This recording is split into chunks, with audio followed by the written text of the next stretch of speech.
Национальный парк Юга-2 готовится принять первых в этом сезоне туристов. Сотрудники парка проверяют маршруты, чистят и убирают стоянки, ремонтируют домики, готовят дрова для любителей сплавляться по быстрым горным речкам. Ежегодно только в Уктыльскую часть парка приезжает более 2000 любителей экологического туризма. Одни, чтобы сплавиться по реке, другие, чтобы надышаться бодрящим горным воздухом, выдуваемым из кузнечных мехов вуйпелем, хранителем древней Пармы. Ну а чтобы во время отдыха гостям Коми ничего не мешало, в преддверии турсезона Юга-2 помогают волонтеры. В наших суровых краях наконец-то наступило долгожданное лето.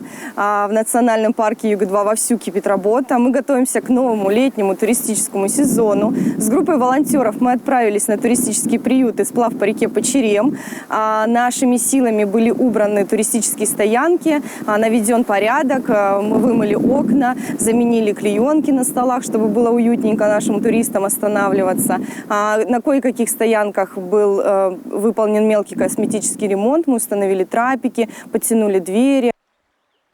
Национальный парк Юга-2 – это не только горные реки и мистические горы, сакральные места и памятники историко-культурного наследия. Это в первую очередь люди, которые бережно и трепетно охраняют эту удивительную территорию.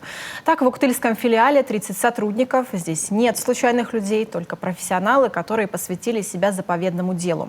Экологический мониторинг, изучение биологического разнообразия, зимние маршрутные учеты – это только часть всей работы научного отдела парка. Вот уже 2 года, как здесь совместно с Всемирным фондом дикой природы проводятся работы по изучению и сохранению популяции дикого северного оленя.